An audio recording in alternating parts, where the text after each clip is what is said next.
Welcome to the Living Artist Podcast. I'm your host, Preston M. Smith.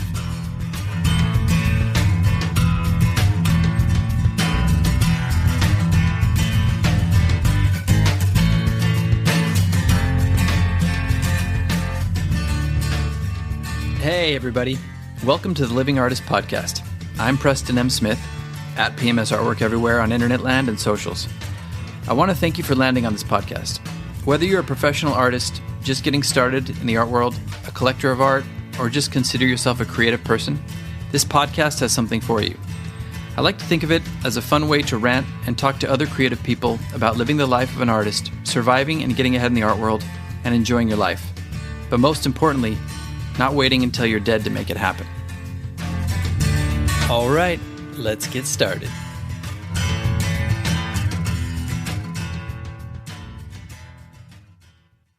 I came prepared, brother. I love it.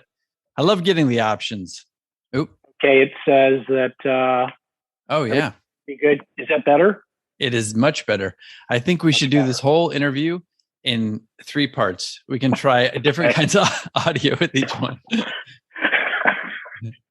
We can have one of the parts be the only thing that I can't control here in my apartment is my cat, who's right in the backyard. She yowls. She has some medical conditions going on, and it's just a thing that happens with, I guess, hyperthyroidism. I don't think she's gonna yowl because I just fed her.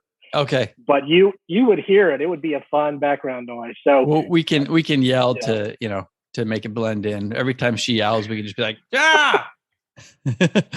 So we'll make it work. Don't worry about it. So how are you today?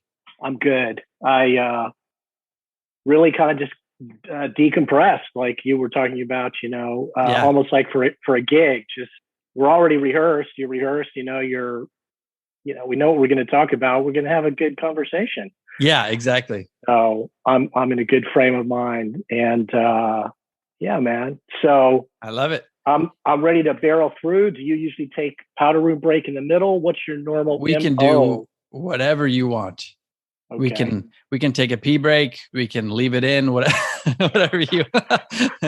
There might be a little bit of it to the urinal with his ear pods in, and you get all of it on. Oh my God! It's like Naked Gun, the first Naked Gun. Do you remember?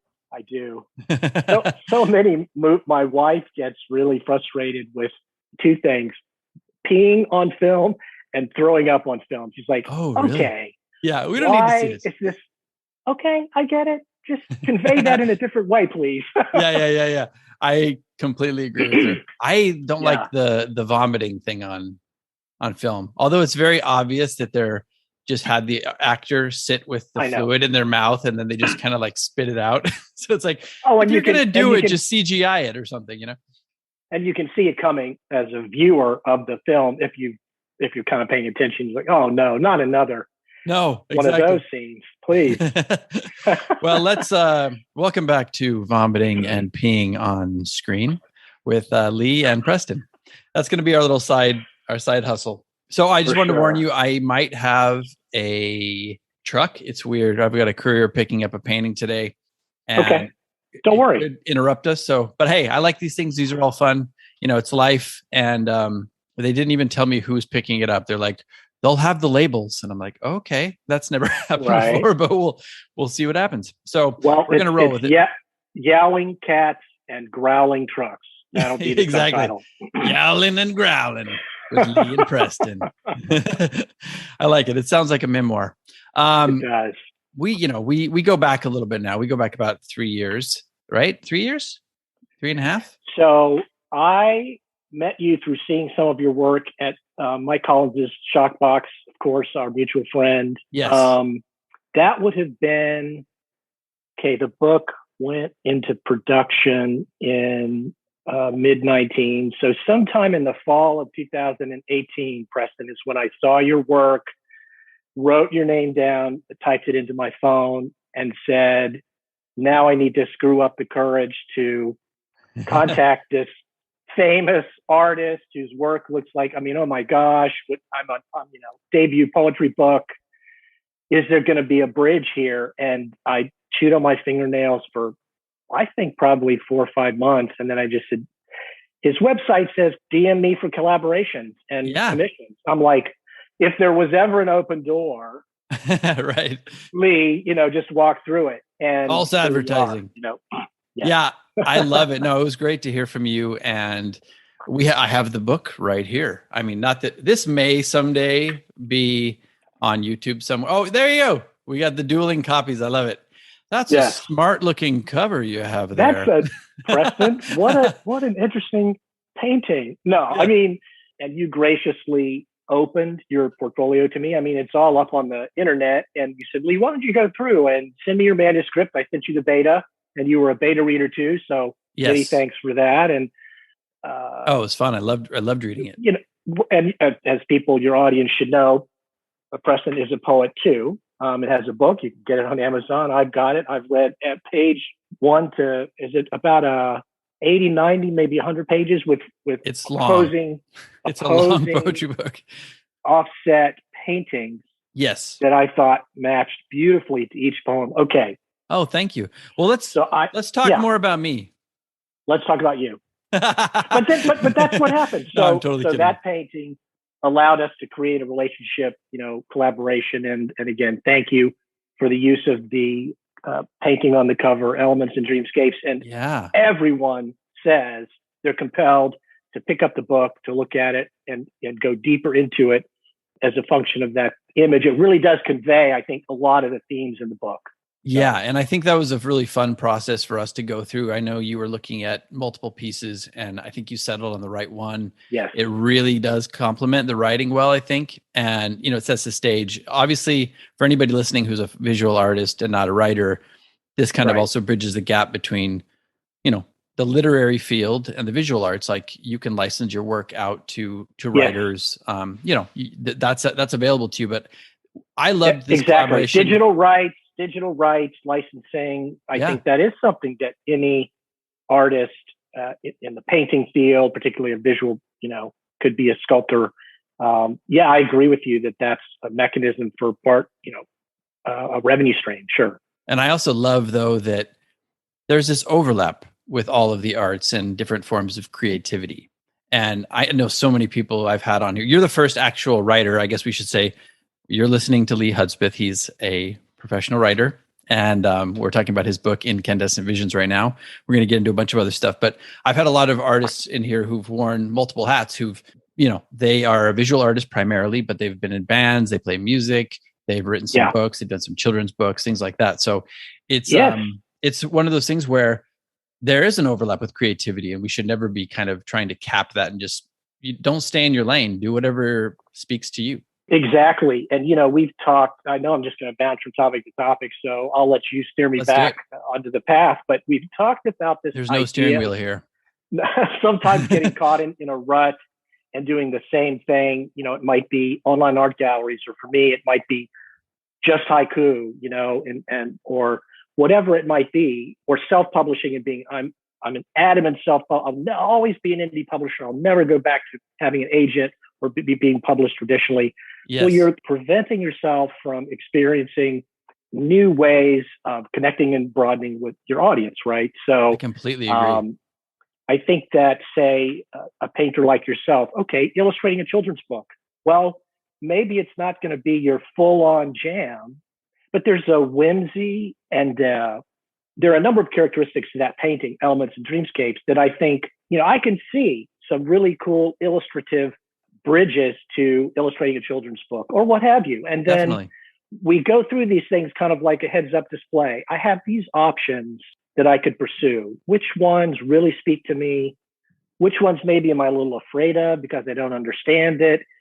How do I sort of balance? It's strategy and tactics, and managing those two might be one of the biggest, if not the biggest challenge, while overcoming inertia too, to being an entrepreneur, which is what a living artist is, because you are the company, PMS Artwork. I am Lee Hudspeth. Call it the authentic brand, the fellow human being who wants to push creativity out into the world, whatever. The business slogan is, we're trying to connect with an audience. And literary, the visual arts, music, I think they tie together and kind of get embedded within each other for each individual artist, right? Completely. Well, and for me, I know every single one of my paintings. I mean, I know, we've talked about this. I've done music, I've done writing in the past, things like that, acting. Yeah. But now I consider myself primarily a visual artist. There's not one piece that I have that was not inspired by either music or film or literature. It's all baked into there. And there's not one piece that I've ever created that was not done while listening to music. Like never. And I can actually remember and recall certain things based on songs that I listen to. I can listen to a song and it'll bring back a memory of creating a piece, which is really interesting. I know you, and we're going to get into this later, but I know you use haiku in a certain way to find some inspiration and mindfulness, but I wanted to start at the beginning here. Sure. We always do a little bit of an origin story. I'm really interested in your evolution as a writer, but also into writing. But I think maybe the best place to start is with your origin story. I might interrupt you if something's really interesting because I don't want to forget. So don't be too absolutely. surprised. Interruptions are totally cool, man. And I've thought about this because often you'll hear the story of a poet or a writer. I've been writing since I was into kindergarten. I was the kid that wrote a play and I had everyone in the night in princess costumes and I was directing them. Awesome. That was not me. Okay. Where I think it started was as a little kid, and maybe I'm dating myself here, but there was one of my first and most vivid memories is carrying around a little lunchbox sized 33 RPM record player. Okay. It was like kind of and you'd open the lid and put your little, Red Robin goes bob, bobbing along. And my parents were just probably, stop. Yeah, right. And I loved to listen to my little 33s, man. And I would carry it around the house. And I had no brothers and sisters. So that was an important part of my upbringing was music. Mm-hmm. There was music in my house, although neither of my parents were musicians, but they enjoyed music and a lot of reading to me. They read a lot to me as a kid. So storytelling and the musicality and lyricism, I think, are baked into my DNA just from my early upbringing. And then it just kept going with church. That was a big part of my life as a teenager. It's not so now. I'm not part of a particular church or religion today, agnostic Zen Buddhist maybe, but I love it. But listening to and doing a lot of singing in choir. I played guitar in a church band as a teenager. We actually toured Florida in a tour bus. I mean, I'm not a professional musician, but I have been in a band that toured, but it was a Southern Baptist rock I didn't know this. That's so cool. Church band, right, man. And so the cool part would be that before the music director got in on Sunday afternoons when we rehearsed, we'd be playing Jimi Hendrix songs, as loud as humanly possible. The stained glass windows are vibrating. And then kind of a hiatus from music in college, but after college, I got back into it seriously. And then... And you went to USC, correct? I went to the University of Southern California. I went to Davidson in North Carolina for a year, famous school, I guess, for basketball and some other tiny little school, like 1,200 people, and was there my freshman year, took a year off, worked, saved some money and applied to USC and got in and came out and finished at USC. Nice. But in high school, I was the editor of the school newspaper. And in college, both at Davidson and at USC, I wrote for the newspaper.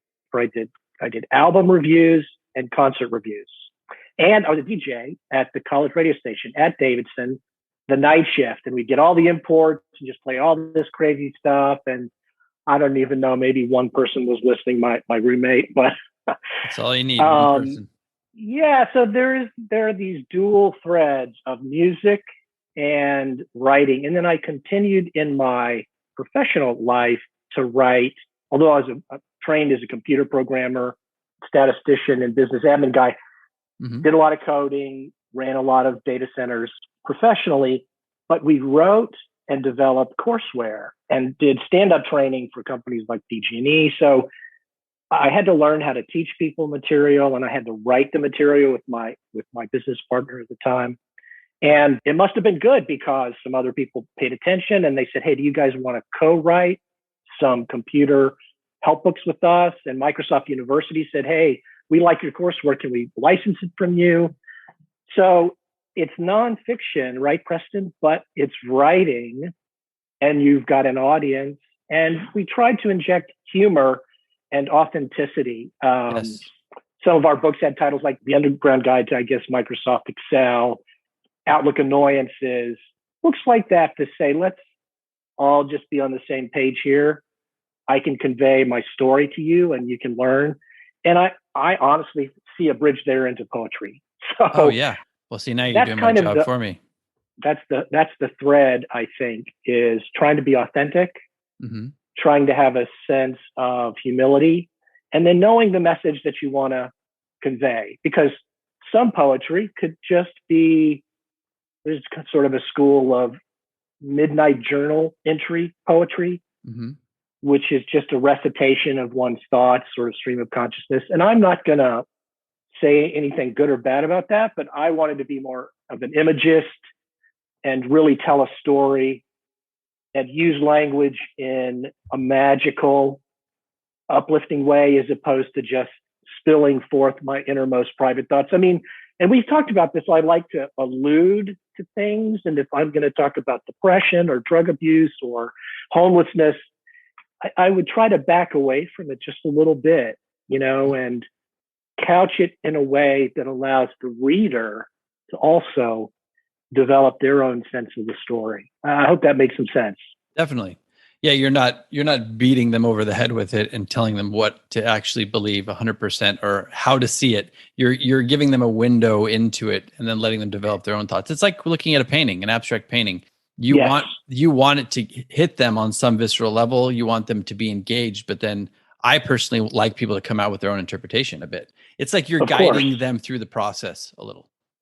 Right. And if people want to ask me a direct question about a particular poem, I will speak freely about it. There are some poets who say, and they're famous, and I suppose some not so famous, who say, no, it's up to you. I think Bob Dylan has famously said, I really can't explain these songs or where they come from. I like this whole metacognition thing. We talked about this, where you're paying attention.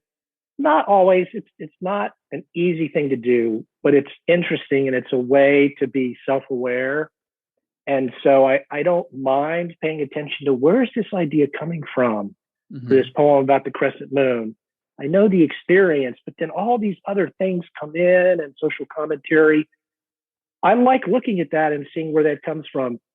And for writers or painters or any creatives out there listening, I find that then also generates and inspires new ideas. Like, how did I come up with this poem?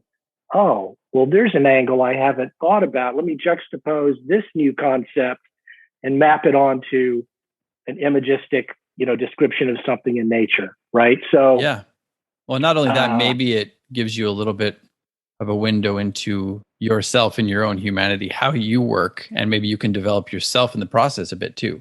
Well, and I think so. And yes, I've got, my own internalized thoughts and feelings, and then my observations of the world around me. And I think poetry is a melding of the two, and then an expression of what I've experienced and how I've metabolized it. Right. And that's, I think, a big part of why I'm so into poetry right now, as opposed to fiction. I do want to get back into writing fiction, short stories and longer form, but I just love the lyricism and the resonating character. You play a big open chord with some resonating strings on a guitar, it just floats and kind of fills the room.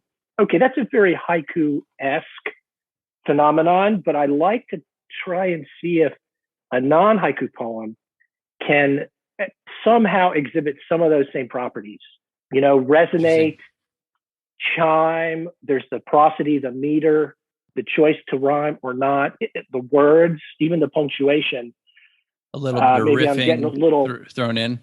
Yes, maybe I'm getting a little too wonky here, but no, not at all. I think that stuff is really intriguing to me. And if you're not willing to think about your own process, I think a lot of that stuff is just going to pass you by. Yeah. And I think there's a false meme out there that inspiration only comes from some exogenous muse that randomly lands on your shoulder. whether you're super sad or super excited, or someone almost runs you over in the crosswalk and you have an epiphany. Those are cool moments to use as the genesis for a poem or a story or a painting, right? Mm-hmm. But I also think there's a lot to be said for just thinking about, let's say the theme is fatherhood, just think about it, dwell on it, meditate on it, and then write about it. So, and also, if you're always waiting for the muse to strike, how often are you actually going to be inspired, right? Absolutely true. There have been some, again, to cite Bob Dylan, he had a period where he just says there were these songs coming through me and I can't understand it and I can't start it or stop it. And there was a period where that was very prolific. Yes. So it can happen, but I think he was also exercising, right? He was working those creative processes, and it just opened the gate for more to come. And who knows how much of it was really from his own. I'm sure it's him. I don't believe in some cosmological muse, but those finger pointing songs, man. Gotta love Bob. I mean, he is a real poet too in his songwriting. I love his stuff. And then the evolution of Bob Dylan is very interesting as well. I like when artists evolve and change. I mean, even when he started bringing the electrical guitar into his performances a little bit. I think didn't he do it like mid-set one time? He started Newport Folk Festival, and the whole story about, I forget the name of the individual, I should know this story, but running around with the hatchet trying to find the main power cable. Yeah. It was, right, people were rioting and incensed. And today we look back on it, like a Rolling Stone. Yeah. And that is such an iconic song. And we say to ourselves objectively, how could you ever not be digging that? But, so society and culture. People fear change. They get used to something and they don't want it. Maybe that's the artist. And I use artist very broadly here. Maybe that's actually the artist function more than anything else, is to be ahead of the curve and to not be bound by, those restrictions like, getting too comfortable with one style and then, getting complacent. Like we push ourselves grow and grow. Hopefully. I mean, ideally that's what an artist should do. And maybe that's what separates us, because I think people are so used to whatever it is, their tribe, their political beliefs, their tribalism. Right. Yeah. And being able to think outside of the box or break through that and see a different perspective or feel art differently or listen to music differently is very free. Sure. It is. And I think we live within the fabric of sociocultural phenomena, things that are happening, right? Mm-hmm. Whatever that might be today, yesterday, and tomorrow. And so artists do, I think, tend to stand back, or maybe they step forward and they're sort of megaphone projecting. These are some alternate ways to see what's going on, whether it's civil unrest, Black Lives Matter, transgender, voting rights, abortion rights, and we could pick a number of topics to talk about. But poets and writers are, I think, a powerful voice for observing and then deciding to something need to change. Yes. Whether it's institutional or within us to become more, I don't like the W word, woke, right? I guess I would tend to say just more enlightened and a little more open-minded, right? To difference. We're all just, I overuse this phrase, fellow human beings. That's what I want to be. It's just another person. Right. Going through life. I've got a perspective. What's yours? Can we share something? Well, that's the beautiful thing about art and writing is you've kind of taken out all of the noise, all of the tribalism and the political beliefs, and you've synthesized it down to one format, and that people can maybe absorb it. And you're getting your ideas across to them in a very pure manner, which I love. I wanted to talk about Incandescent Visions. I'm going to bring the book out in front again. Okay. It's so funny because we don't even have, nobody's going to see this probably, but it's fun for me. That's cool. I'm doing my Vanna White for anybody who's. It's worth it. This is going to sound like self-promotion, but I mean this sincerely. Please do it. If folks simply take a moment to jump up on Amazon and look at the book's landing page, pretty easy to find if you can spell my last name. Yes. Lee Hudspeth, Incandescent Visions. It's going to pop right up, and you're just going to go look at that painting. It's very captivating, and you don't have to do anything else. You can go on about your day. Just take a minute. Well, that's to very get up nice, there and but check out his painting. that's very nice, and Or I buy the love the book way too, that you package this book. But hopefully, Yeah. people will look at it and be drawn in, and then read. It's a wonderful book. I had the opportunity to be one of the first people to actually read it, and I love this book. I wanted you to talk about it. I want you to read. I'm hoping we could read a poem. Maybe we can read a poem Anytime. before we talk about the book, and then after we're finished talking about the book, if you want to read another poem, we can do that as well before we shift onto other formats. But I wanted to, while you're getting your poem ready, I wanted to talk about what was the impetus for the book. I wanted to talk about all the trials and tribulations of self-publishing it, all your marketing techniques, all that. I know you've won some awards. I'd like to get that out of the way up front here. You were first place winner in the 2021 Firebird Book Awards in 2 categories, poetry and philosophy, correct? Yes, sir. Yeah, man. And then also 2020 finalist in the Wishing Shelf Book Awards, and this was literary fiction. Yes, they don't have a poetry genre specifically, so I'm in with a lot of other genres. So that's particularly precious to me because there's far fewer poetry books than there are sci-fi novels, young adult, romance, spy thriller. Yes. So, and I was going to say, it was so good that you even got into the literary fiction award. Thanks, man. No, I appreciate that. And I'm always grateful and humbled by these peer-based accolades. Definitely. These contests, award programs are peer-driven. Authors and publishers and the judges are our peers, other writers and publishing executives or whoever. Just trying to express I'm really proud. And thanks for mentioning that. Yeah, it's amazing. Congratulations. And thank you. So before we get into the impetus for it and all that, any thoughts you have on the book we'll talk about, but did you want to read a poem just up front? I will. I'm going to read. Everybody listening, turn your textbooks to page 13. So this, we all have our darlings and our favorites. This is one of my favorites. I have several. It's right at the front of the book. I'm going to read this along with you. Okay. And it, along with one or two others, I think exemplifies the overall intention of the book. Although the book has 5 chapters, each one different in its flavor and sensibility. But this poem I wrote when the idea was very nascent. Like, I had a lot of self-doubt. I can't publish a poetry book. You gotta be kidding me. I've got 30, 40 poems. That's crazy. The little voice, man. Hate that little voice. But I had some really inspirational experiences in Italy, traveling with my family. We were in this little beach town called Ercolano near Pompeii, just south of Naples. Beautiful little jewel box, seaside village with a nice hotel where you could chill, and the pool and the food and the staff and the people were so friendly and engaging. And we met some people who were natives from Naples and really connected, another musician, composer. And I'm like, I'm doing this, man. And I walked back to the hotel room and I wrote this on the little notepad you get in a hotel room.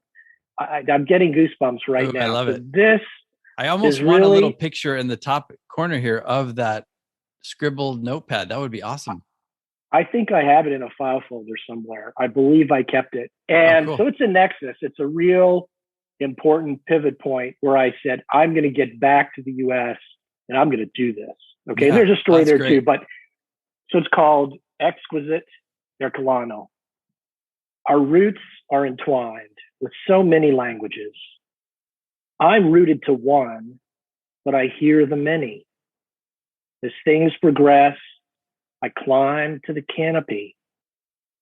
These languages, they drift up and sing sweetly to me. They smell of the sea and magic, tinged with potentiality. Grains of dust from the earth's layered intricacies circulate history, and it's okay. Swaying The wind ushers memories to me like precious gifts. I open the package and peer inside. A smooth emerald pebble, a blue feather, an archipelago of musical notes. Aha, I say aloud. That's the way. So simple, eh? I'm greeting a nice surprise. Grand, formed, transparent. The horizon, an interior view, humility, a laughter that awakes. Intrigued, I inhale. I love it. That's beautiful. Thanks, man. It's one of those poems that really just talk about being present, capturing the present moment and everything that's swirling around in your head and subconscious and what's going out in front of you. I love, it's almost like understanding, having a moment of enlightenment. Oh, yes. This is, I love that. I would second that. And without a lot of woo-woo going on here, I really was transformed by the kinds of welcoming people and the transforming moment with my family, being disconnected from the daily grind. And I don't know, for me, travel, I reprioritized everything, just blank slate. Yes. And I was carrying these poems in my mind and in a little satchel, and I'm like talking to these new friends, and I don't know, Preston, just being welcomed and accepted because when you're in Italy and you can't really speak Italian, I spoke a little Italian. Sometimes that'll get you in trouble if you approach it like I'm just going to be a phrasebook guy. But I was really going for the accent and trying to parse together in coherent sentences. Mm-hmm. People are like, yeah, si signore. Oh, bellissimo, non c'è fretta. And you start to connect. It's visceral. And I think that comes through. And I just felt so humbled by even being able to be there, yes. Right? Just to have the experience and to have a family, right? And my college kids were with us and they were digging it and we were unified. And it was just like, whoo. It's beautiful. And the other thing that I love about it is, in the second stanza, I guess, you say, if you would consider it a stanza, you say, simple, so simple, right? I love that because it also reminds us of how easily we forget, how easily we lose these moments. You have this epiphany of everything's working out, it's beautiful. And then it's like so simple, right? But yet we have to remind ourselves over and over and over again. And this is, I think if I went, I haven't done this and I'm probably not prone to do it. Maybe someday an editor on my next book or what have you will figure this out. But I see the language and it's very imagistic and rich and poetic / lyrical. And then all of a sudden I'll break off. And it's like the fourth wall in TV or a movie. Yes. And you're looking at the viewer and you're saying, what is it? So simple. Yeah. Okay? Yeah. Like I'm experiencing this. Yeah, right. I know you're here with me. It is this simple. Yeah. And then I go back to finish the poem with a little kind of a parable vibe at the end and just a recognition that we'll just keep breathing, man. I inhale. I love it. I love it. So that's what I was trying to accomplish. And it just, there you go. Well, and I love that idea of breaking the fourth wall and talking directly to the audience. It's like a little wink at the audience. Yes. It's great. Real quick, I need to, I just realized that my air came on. I'm just going to turn that off. 1 second. Okay. I want good audio. I'll take a sip of water. Yes, do it. I got fooled because for the first time since we maybe moved here, it's been actually semi-cool. And so the air, I forgot that the air was even on and I just got triggered. So apologies. I certainly couldn't hear it, but we want the audio to be impeccable. So whatever you need, my friend. As good as we can. And maybe we'll leave this in, maybe we won't. I like to leave weird things in. I'm probably not the whole break, but so like the fourth wall, like winking at the fourth wall. Here we go. Exactly. I love to do that stuff. I love to leave the messiness of it in. Be as professional as possible. Believe in some messiness because that's life. So let's talk about what was the impetus for you writing this in the first place? Was it just something that you always had kind of in the back of your mind, something you wanted to do? Or was it like an aha moment or something in between? I think, in all honesty, the idea came in two phases. And the first was right around the fall of 2013, a difficult period in my life. My dad had terminal cancer. He had prostate cancer, and it came back from a long remission. And was not doing that well in the fall of 2013. So something, I don't remember exactly what, but prompted me to write myself a letter, an honest letter, the kind you say, I'm going to burn this if I don't, but I'm going to write this freaking letter, and I'm going to be no holds barred. What do I want to do? I've had 30 years on the corporate hamster wheel, man, and great experiences. So I don't want to denigrate my prior vocational experiences or accomplishments, but I was ready for, there's a phrase for it, second gear, second shift. I'm forgetting and fumbling, but to the point, the letter was, Lee, what do you want to do? What do you want to do? Mm-hmm. Okay. You've saved money. You can take a break from working if you want to. And in that letter was the idea to do more creative writing and to record some original songs in a professional recording studio, mm-hmm. and a lot of other stuff, travel, backcountry, helicopter, snowboarding, stuff like that. Not quite a bucket list, but just what do you want to do? And so to get to the point, that was the genesis, I think. And the key being, Preston, I acted on the letter. I didn't just put it away in a drawer or burn it. It was like my manifesto. Right. And it took some time. Maybe there are some people listening who have thrown the switch from off to on with their creativity. And the next thing you know, a month later, they have a best-selling sci-fi novella. I don't know, but it took me some time to get my head wrapped around creative writing, the music, which is the priority. How does this get paced? Is it me? Do I collaborate with others?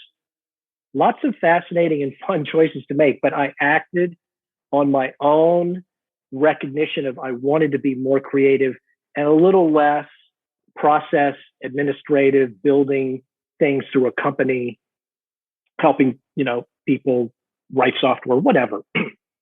Then, so that's 2013, fast forward to the trip in 2017 or 18, I forget.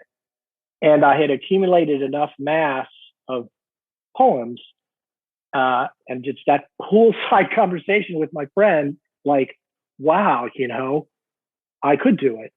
I could take these poems. He may have even said something to the effect of, so is this a book? But man, that poem then is an absolute pivot point and an exemplification of taking yourself seriously and just one little step at a time, man. You're building it up. You can't eat the elephant in one bite. It's just not possible. I highly recommend that anyone listening who's thinking about starting a creative venture, or maybe you're struggling, just take a step back. Recognize or taking your your creative venture to the next level. To the next level. You've got a lot done, right? You're in a position where you can go forward, and you just have to take that next step. And it can be a small step, and they accrue and build up to this resonant, crystalline, beautiful thing. And it keeps progressing like that way. Don't you find that in your practice? Oh, definitely. And I think we've also talked about this in the past, and it's so true. And so many people will have this moment where they have this recognition, like, I want to change. I want to do this. Even something as stupid as a New Year's resolution, I really have to change this in my life. It's not stupid, but my point is hardly anybody follows through on the New Year's resolution.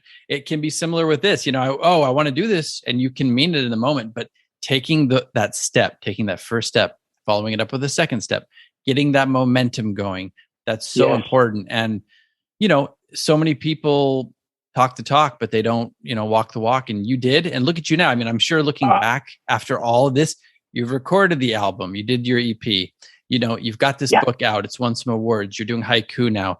you're establishing a presence online with your writing. Yes. And now looking back, I'm sure when you first wrote that manifesto, even in your wildest dreams, it might have pictured something like what you're doing right now, which is great. I could see kind of off in the shadows this glimmering. I see it in a cinematographical way, Yeah. if that's the word. And Technicolor. Yes. And yet it doesn't really become real until you do engage and do the things that you just mentioned step by step. And there is a lot of, I don't know where this programming comes from when we're kids, society, kindergarten, man. I don't know. I haven't been able to figure it out. But these tape loops of the inner critic, the negative self-talk, don't do it. You're going to, you're a computer scientist, not a poet, man. Right. Yep. I just get so infuriated with myself in that process. And I'm a little bit shy about self-promotion, but I have made a lot of progress in being a writer and a poet. And I'm proud of that. Yeah. I mean, I wrote down. Hey, I'm proud of you, so you should be proud of yourself. Well, thanks, man. I tried to figure out, could I put on an index card the discrete things that in a podcast setting you could rattle off and people would be listening like, it's too long. 19 specific, notable things that I had to do to get to where I am today, right? Over the last 2 years, 19. I can't utter or, speak the 19. I can just say I put a lot of work in, a lot of work.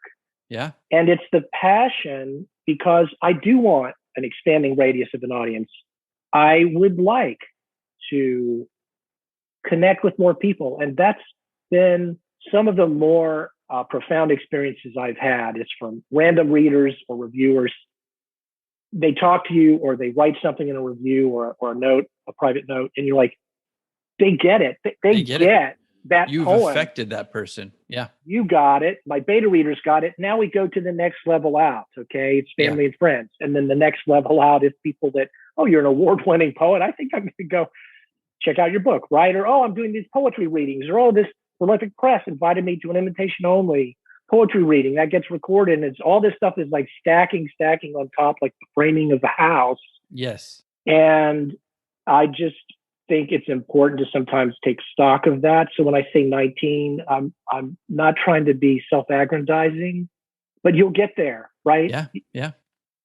I think we've and talked I know about in this your too. practice, It's a constant like cycle of moving the goalpost forward and having gratitude. yes. Look what I've accomplished. Okay, now I got to accomplish this. Oh, look what I've accomplished. And now I got to accomplish this. It's just constantly going. And that might sound like being stuck in a hamster wheel or something, but no, it's just a good, healthy balance. Like we're here to have purpose, to achieve things, to achieve goals, but it's also very important to stop, take stock, look back, have some gratitude for where you are and be like, holy shit, look at what I've achieved. It's amazing. Like I'm sure when you were doing all this stuff, it didn't feel like you were doing much.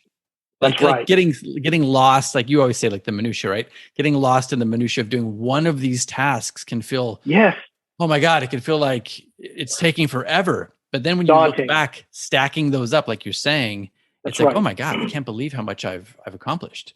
You're so right. And I mean, I see it in your practice, your work, your creative output, where you're multidimensional and you're giving back and you're mentoring as well as being an accomplished painter and artist. And I think that does grow and expand.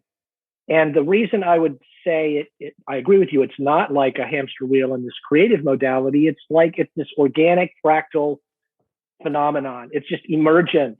Mm-hmm. And if you keep being curious and interested, I mean, I'm very interested in a lot of things. I cannot accomplish them all simultaneously. So I really do believe in sort of micro focus. I think Tiger Woods and many other people, sports psychologists, have talked about setting micro goals. I am going to make this putt, man. I am going to make it.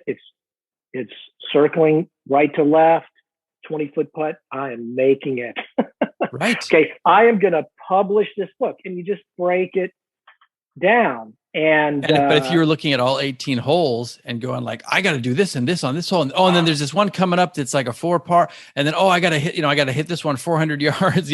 You're going to get lost in that. It's going to be overwhelming. But if you take it in small steps and baby steps, it's accomplishable. I think so, and it's not to say it's hard. It's easy. Like obviously, the things you've accomplished, somebody could do exactly what you did and maybe not get the same result, but you're not going to get any result if you don't try that. Yes. If you don't swing the bat, there won't be an unforced error. There won't be a foul. There won't be a home run. There won't be a bunt, man. Why even go up to the batter's box? And maybe that's a bit of a tired metaphor or overused, because I do get a little torqued when, a lot of pundits or life coach-esque folks will say, swing for the fences, swing for the fences. And I get it. We all want to be inspired. And I'm not going to mention any names, okay, in terms of who those pundits are. I think we all have them in our lives. People will go, so-and-so said what? I better do that. Well, maybe, but every single thing you do in your life is not going to be a home run. Right. All I wanted to do was send out the submissions to the journals that would have a sensibility for my writing, as opposed to just shotgunning some blanket. There's a lot of ways to do things, but the way I chose did involve thinking and, again, tactics as an implementation of the strategy. The strategy is bigger audience. I don't have the audience of prestigious literary journals, and I'm now in 9. Yeah. Okay. Yeah. I did it, but it took, man, if I came up with a man-hour estimate for what that costs, it's a lot of time. It's a lot of time. But I learned and I made contacts, friends with editors and associate editors and fellow poets. And now I'm invited to these invitation-only gigs. And it's like, hey, there is an osmotic, emergent thing going on here. And in the grand scheme of things, it didn't take that long. It just took a lot of moments of intense focus. And like you said, breaking it down, taking this step, being present on this stage, giving that stage your all, maybe taking a step back to take a breather, hit the next stage, keep going. They really do add up. Like, that's why I tell people, even though I'm not a huge write it down list goal person, my wife always would tell me that. The one thing that I found extremely valuable about that is, yes, of course, you're getting it out of your brain. You're putting it on paper where you can see it again. But the thing that was the most satisfying for me was checking them off. Looking back and going, wow, I hit 8 out of 10 of these things. And orgasmic. Yeah, right. No, and that's amazing, because what you're doing too is you're giving yourself a win by just playing. Like, for example, maybe you didn't get in this literary journal, but if you made your goal to submit to 10 of them or to 100 of them, and you do submit to 100 of them, even if you don't get a response, you accomplish that goal. You put that out there, and that feels good in and of itself. Now, hopefully somebody's going to answer you, right? But yeah, I think that's something that kind of keeps you going. I think when you're swinging for the fences, like you said all the time, it's really easy to be let down.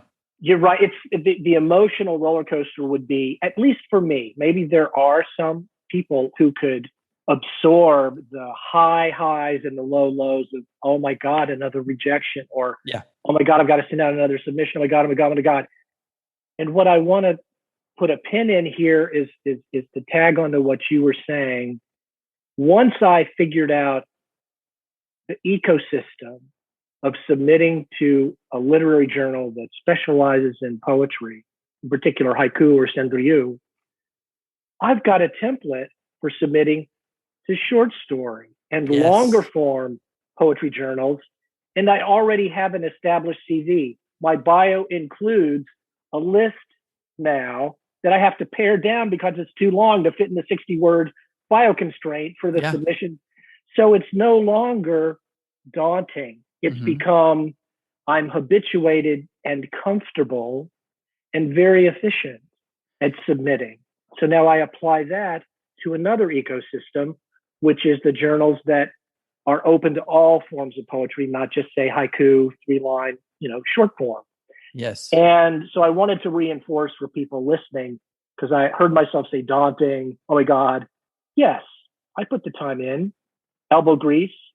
And you know what? Then I built on top of it and I took notes. And someday, if I want to write a book about how to be a successful self-published poet or author, the material is there, the knowledge, and I can help mentor people. And I like to do that too. Well, I know you do the same thing. Oh, yeah. Mentoring. And that's a great point. It's funny. I'm so glad you brought that up because I don't think I've actually articulated that on the podcast even. And that is that it gets easier as you go because there's so many things for me too. The first time I submitted to a gallery was daunting. The first time I tried to put my resume together and compile everything, it was daunting. The first time, anything, whatever you want to say, there's I could list off hundreds of things.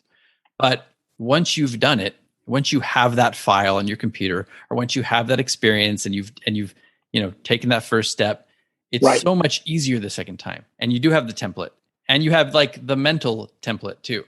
So it makes it much easier. It's building blocks. It's acquiring knowledge. This kind of goes back to metacognition. Mm-hmm. If you just laboriously grind through the minutia of submitting to journals and don't pay attention to the process or keep some notes, you don't have to be maybe as fastidious as you or me. It's up to the individual. But I'm telling you, you're going to reap huge rewards from keeping track. What about that one editor who wrote me, I think, and she said, Lee, man, so close. Like I'm sorry, there's not always a fit. It's not about your poetry. It's about maybe I've got the theme.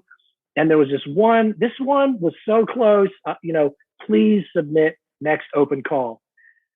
I was high on life for a week, right? And I know it's circumstantial happiness. There's dangers to that too. But it told me. No, but it's a little win. And the black box became a little less opaque. Yes. Oh, there's human beings behind these editor emails, and they really are reading, and they really do understand this is my heart and soul. That's important. Submitting.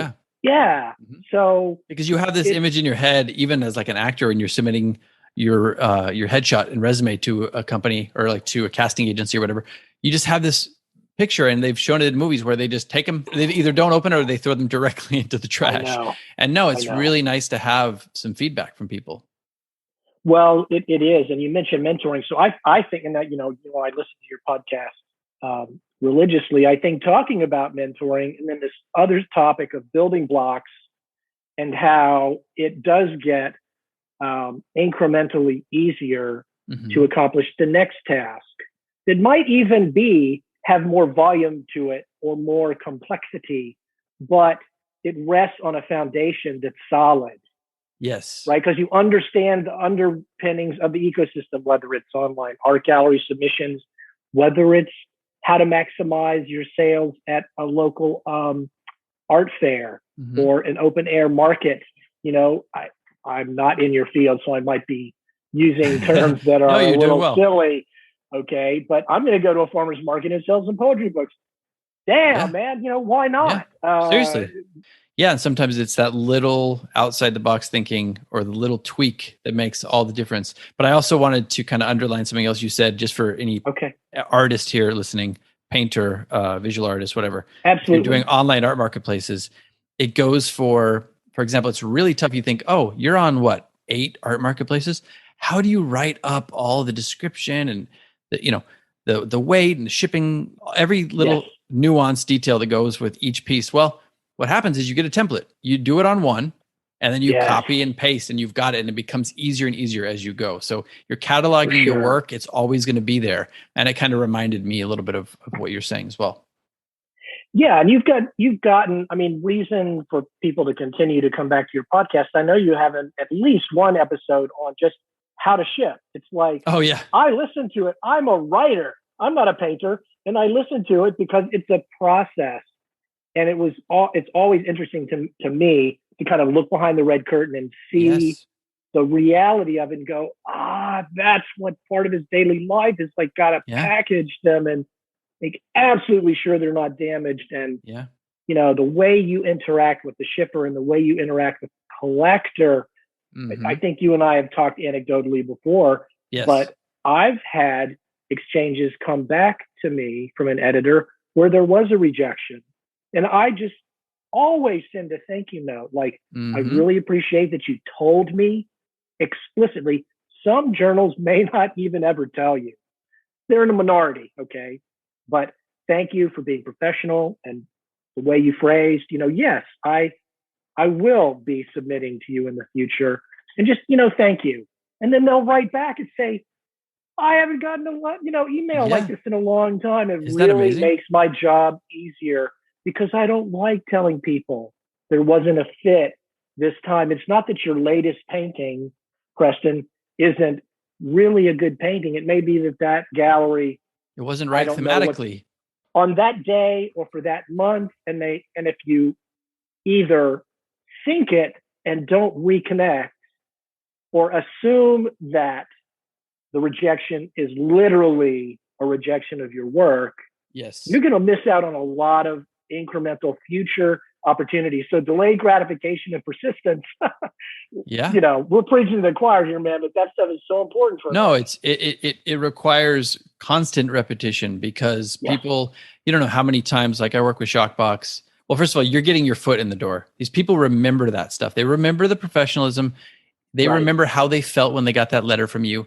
And the next time you send to them, I'm sorry, but there's a higher probability that they're going to like your work. Yeah, it's true. And I'm not saying it's like a little hack or something. I'm not saying that, but it's just being professional and being a human being goes a long way. We get stuff at Shockbox where we're doing a competition and somebody will submit and you've got like 5 jurors looking at a piece, right? And maybe this person didn't honor the theme of the show or whatever it was. Okay. And it's just based on that alone, it didn't make it. We've had people who write in and go, fuck Shockbox. Like, I should have known better to submit to Shockbox. And it's like, you know what's going to happen, bud? We liked your work. You don't even know that, but we actually liked your work and we're looking forward to you submitting again. But now you've just burned a bridge because you're unprofessional. So there's that side of it too. So I think that's really good that you're doing that and it's effective too. Well, and I think persistence here again, we could apply this. So it could be, let's say you wanted to get into painting murals, or let's say you wanted to, pick a painting driven niche that you would like to explore. If you apply those same principles, like I had an editor where the first response was just a little bit genericized, like, thank you for your submission. We're going to take a pass this time. Mm-hmm. And I was undeterred. So I'm like, okay, man, I'm going to recheck the sensibility on this journal. I had a realization. What I had submitted in retrospect probably wasn't really, like, I can see where this editor is coming from. Okay. Mm-hmm. So I just put all of my energy into submitting. It's usually about 5 or 10 haiku per submission for shorter poems, maybe like 1 to 5 for longer modern verse. And he wrote back and said, you know what, this time, I'm open to a dialogue. And I'm like, okay, great, here we go. Mm-hmm. And we had a simple, I said, okay, tell me what you think. And I'm going to take notes and I'm going to grow. And I'm a person who's interested in mastering the craft and I'm humble.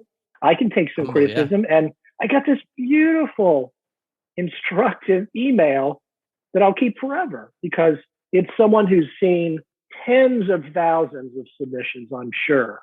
Yes. And is already a published accolade, well-respected poet himself. That's I learned amazing. A lot. That's a great lesson for anybody listening. Like you're a painter and you're trying to interface with the gallery owner. Yeah, man, maybe the gallery owner will have a dialogue with you. Go to the next show go to the show you didn't get into.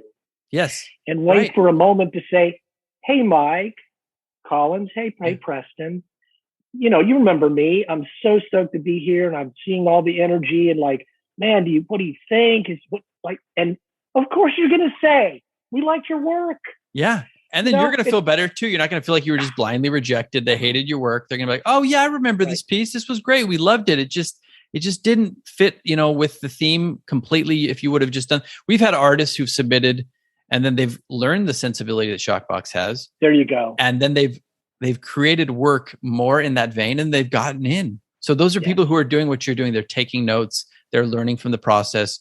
I did want to talk to you about, well, we'll get into, publishing and self-publishing and all that. But I do want you to read one more poem from this book. Okay. But sure. We're about an hour in, and let's take a quick pee break, if you don't mind. All right. And I'm going to save this because I just want to make sure we've got it locked down, and then I'll send you another invite if you don't mind. Another invite. Okay. So just you go ahead and bounce me out, and then I'll just look for an email. Yeah, I'll send you an email. Perfect. We should be good. I don't know. Back in black. Must be a default with my Zoom settings. Ugh. Hooah! Hooah! All right. Oh, don't even worry about it. We can mime the rest of the show. I made a mental note as we took a break. I think it's a good thing for your audience for us to underscore that, we're not here to do some deep dive into literary techniques. We're trying. You and I are trying to take a deep dive into the creative process and the mindset. The strategies, the tactics, and much, if not all, of what we've talked about so far and we'll talk about, I sincerely hope applies equally to a painter, a sculptor, a photographer, dancer, poet. And, we were talking about the experiences with trying to get into a gallery show, or in my case, it's getting published by a literary journal. And maybe we would have stumbled onto this topic as we continue to talk, Preston, but freeing oneself to make mistakes, this has been one of the hard things for me personally. I did this invite-only poetry reading not too long ago, and pretty famous, a novelist and a poet, very highly respected gal. And I was one of several people honored and humbled by being asked to read some of her work. Oh, wow. And I got assigned a piece that was about 9/11, and I couldn't get through it. I mean, I broke down midway. One of the stanzas hit me. I had to do the quivering voice, it was a broken up reading. It was an impassioned and an authentic reading. Yeah. And then at the end, I really lost it. And the ending, I can't say it. I might even start crying right now. It was a very powerful poem. And and everybody was just like, because all the other poems were, they were in of topics that perhaps weren't quite, horrific death of thousands of people. There was just impact, man. And the shared experience of that too. But I was so embarrassed. I really had rehearsed and I wanted it to be a good reading, and I hadn't lost it in the prep, in the rehearsal. And and everyone said, Lee, oh my God, just thank you. Let it go. And I talked to the promoter afterwards, and he said, dude, that was not a mistake. No. Everybody was crying. That probably enhanced it. Perhaps, but I beat myself up for it for a couple of days. And I'm just wanting to share with people, don't do that. If you make a mistake, and I can't think of an analog, maybe you can, and you're staying at a gallery and you've got a piece in a show and you say something stupid, or you spill your coffee on some venture capitalist that might be a collector. Or some wine. What are you going to do, man? We're just people. That's true. I did my best, and it touched me. But I will also say, Lee, that's arguably not a mistake to be so into a reading and so affected by it that you let your emotions come out. I think personally, I would appreciate that. I would appreciate that. Maybe there's some literary people who are gonna, thumb their nose at you or something and be like, you should never break down in a reading. But I completely disagree with that. I'm all about showing your emotions. So, well, I appreciate that. I mean, to this day, I haven't gone back and watched. I need to, but the poet herself was very appreciative. And so good. I just thought that would be an anecdote to allow people, because there's small mistakes and there's mistakes that perhaps are a bit larger. And when you can't finish reading a poem and then you finally get it together and you get the last two lines out, and then you're just like, I'm done, man. That Jack Black had an interesting interview where he talked about doing an Elliott Smith cover at a Oh my God, I tribute love Elliott memorial. Smith. He said it took him 8. He said, I just told the audience, man, I'm going to get it. I'm sorry. And he kept forgetting the lines in the second verse or something. I forget the song. And he said it meant so much to him to be invited, and he felt so bad, and Elliott's family members were there. But he said, and I just did it because I had to do it. Yes. And you have to accept these. I mean, man, it's just part of living. So, okay. Can I say something though? Please. And not to make you feel better. Hopefully it does make you feel better too. But those are the moments that we remember. Like nobody's going to remember the other people who read the other poems and didn't have any emotional value to them or didn't resonate with them. They're going to remember Lee, who was so into reading this poem that he showed his humanity during the reading and really affected people. They're going to remember Jack Black having to do the song 8 times because he was so into it, that he was having a hard time. And he wanted to honor the memory of Elliott Smith. I love Elliott Smith. Like I get chills just thinking about it. Like he's one of my favorite musicians of all time. Absolutely. He's so many of my older paintings, my personal pop surrealist pieces. I was listening to Elliott Smith when I painted those. Like, okay, we got to have a side conversation. We got to have a side conversation. I am a huge Elliott Smith. I've got 2 Elliott Smith paintings that I've done. One of them I actually painted over, but I have one that's still. We'll talk. Yeah, we'll talk. But those are the things that people remember. So I think it's okay. Thank you, Preston. And I know, and he would sometimes forget lines, and people in the audience would just call them out. Yeah. Talk about a connection. And just being authentic and human. Yeah, maybe if you're performing something at the White House and you really want to be, you do want to. Perfection is sure. It's a double-edged sword, right, Preston? It is the thing that differentiates perhaps an artist of the caliber who could perform flawlessly in front of Madison Square Garden. Now I know today there's teleprompters running the lyrics, and so there are cheat sheets that most of us probably aren't aware of as the consumer of the performance. Yes. But on the other hand, many of those performers could literally sit down and off the cuff in your or my living room perform 20 or 30 songs, all the chord changes, all the arrangement subtleties and the lyrics and the emotional content. I mean, that's admirable. And it's something that we enjoy experiencing. But when one of those people make a mistake, I do always view it as an embellishment and an extension of their humanity, not as something to deride or, you see these videos on YouTube. I mean, don't people have better things to do with their time than compilations of people failing? That just infuriates me. I'm not into that shit. Oh, yeah, me neither. It's the arena quote, right? The credit goes to those who are in the arena, with the mud and blood and sweat, all that stuff. I can't remember the exact quote, but you're right. I love it. And, those are just naysayers. Those are people who didn't have the guts to do it themselves. So let them have their little moment. They're not happy people, and that's fine. But I think, taking that mistake in quotes, in air quotes, a step further, so many of the best paintings ever created were because of embracing the happy accident. So if you're saying there's something flawed in making a mistake, then we wouldn't have some of the best pieces of visual art in history. Okay. It's true because the person embraced the mistake, took it in a different direction. I know you're a philosophy guy. It's almost like the obstacle is the way, right? What has become in front of your path is what you use. This is now the new direction. This is what you have to overcome. And sometimes great things come out of that. Well, because you do have to interact with that obstacle and that moment. And since I fight a personal fight or struggle or whatever we want to call it, dynamic with perfectionism, I try to learn from that struggle. It gets in my way sometimes, and other times I use it to my advantage. It can be a weapon that I wield, tactically, and sometimes it'll turn on me. Yeah.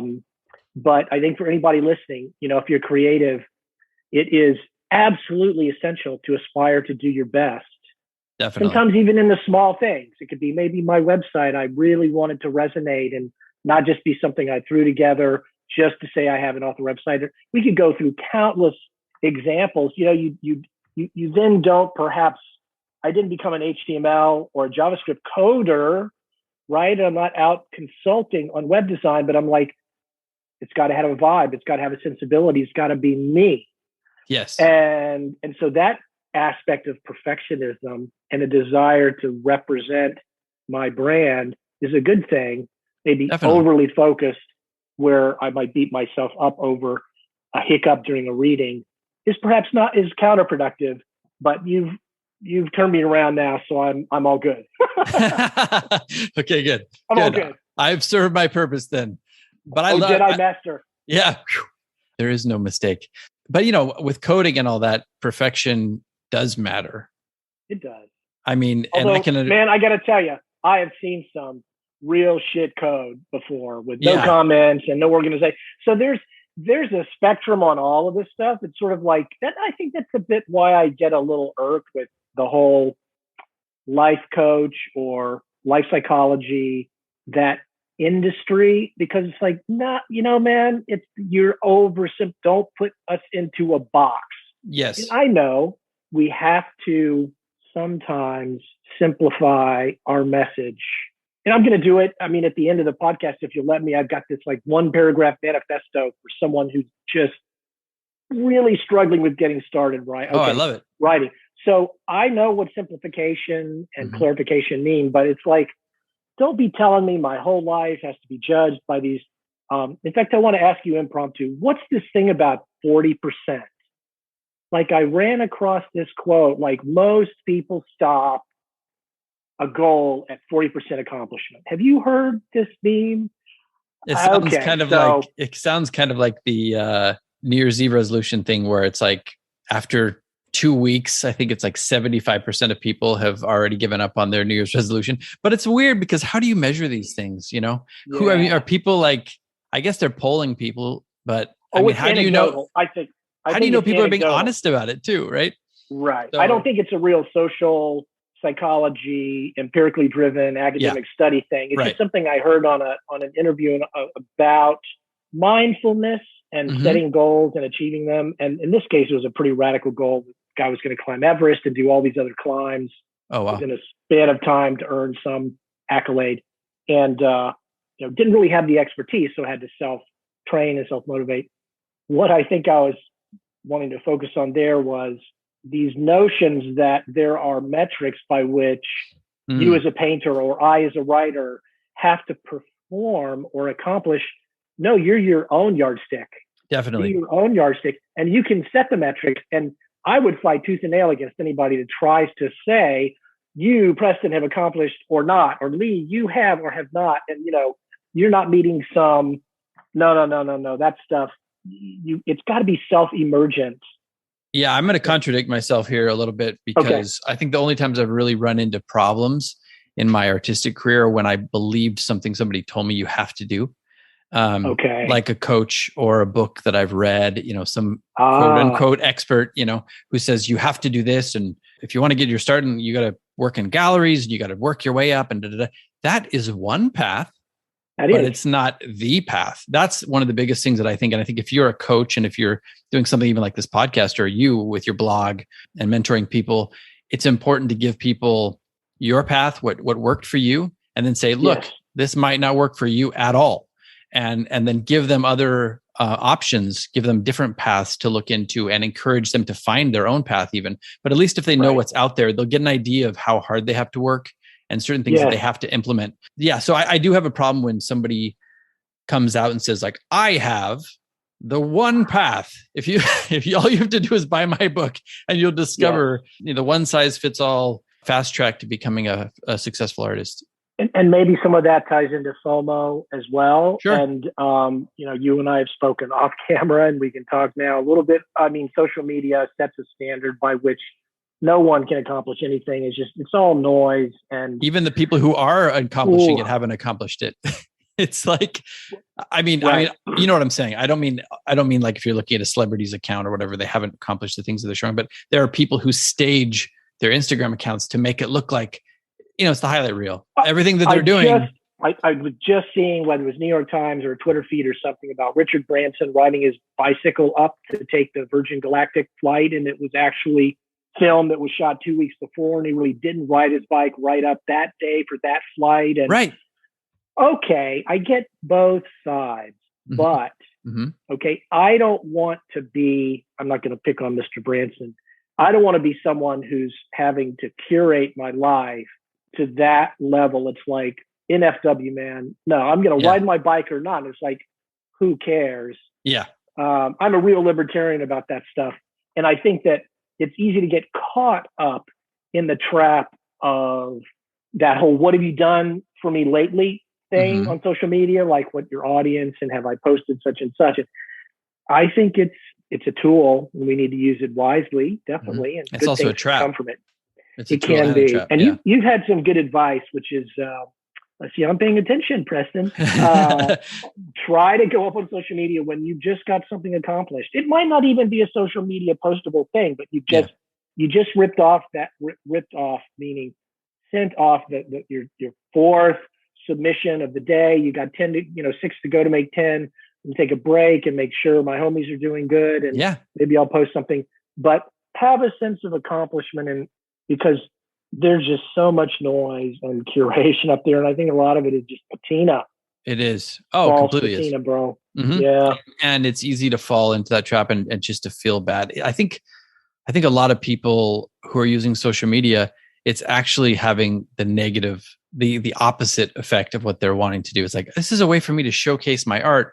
But a lot of people get on there and they just feel bad about themselves. And that's people who are not like, I understand being a teenage kid or like a teenage girl, you're getting on there and everybody's using these filters and, they don't even really want to portray themselves how they actually look. And I understand that being very negative, obviously. But if you're using this as a tool, as an artist, even like you're just saying, this is just going to be for my business and I'm going to go out there and showcase my work, it can have the same effect. And if you're not going out there with something that you've accomplished or something you're feeling good about that you're sharing, and you just come on there to see what's going on. Like I've had that happen. I have it happen probably 3 times a week still, where I go on there and I just feel like shit. And I'm like, and I have to be like, oh yeah, okay. I didn't go into it with the right mindset. I need to limit my time. I didn't take my own advice. But yeah, it's a tricky thing. I don't know where we're headed with social media.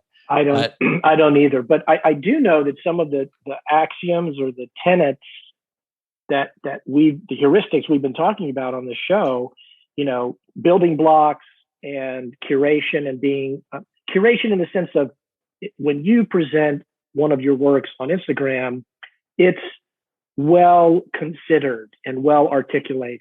Okay. Yes. And both the visual and the hashtags and the caption, what publicists would call the copy text. Yes. I see a lot of bad posts and I'm just not, it disinterests me, but I'm drawn to yours and those of others in the whole Shockbox family because they're presented well and thought is given to, we must, I think good advice for any creative man, you've got to think about this stuff and not be so laissez-faire that you're shooting yourself in the foot. Yeah, I completely agree. Does that make sense? I want to ask you, it completely makes sense. And you sparked one of my questions I was going to ask you a little bit later, but now's a good time to jump into it. I know that you have been using Twitter recently, and I know you have really grown your account there and you found literary groups that have been very helpful for you. Did you want to talk about that a little bit? Yeah, I think, I'm the guy who went from one follower before my book launch, my wife, God bless her, Liz, right? I've now got 3,300. Shout out to Liz. Followers. Shout out to Liz. And there are 2 communities, writing and poetry specific, and then other sub-communities, but no trolling, no weird stuff, just straight ahead. What's happening today? You can dive in or not. And I just find it as an engaging way to meet like-minded people who, hashtags are an easy way to sort of navigate. And it's like walking, your cocktail party, and one group might be talking about the NFL and another group might be talking about how much they like the Netflix, Longmire show as an expression of existentialism, an iconic TV culture, whatever. And you pick where do you want to go, right? Or you want to just play darts. And on Twitter, you can do that. I've just been fortunate, no trolling, no negativity. It has been a way to meet new people. So yeah, I think that for some reason it just clicked for me, that particular medium. Would you recommend it for aspiring writers? Absolutely. And if you would, is there any advice you can give? So sorry, I spoke over you. Oh, no, don't even worry about it.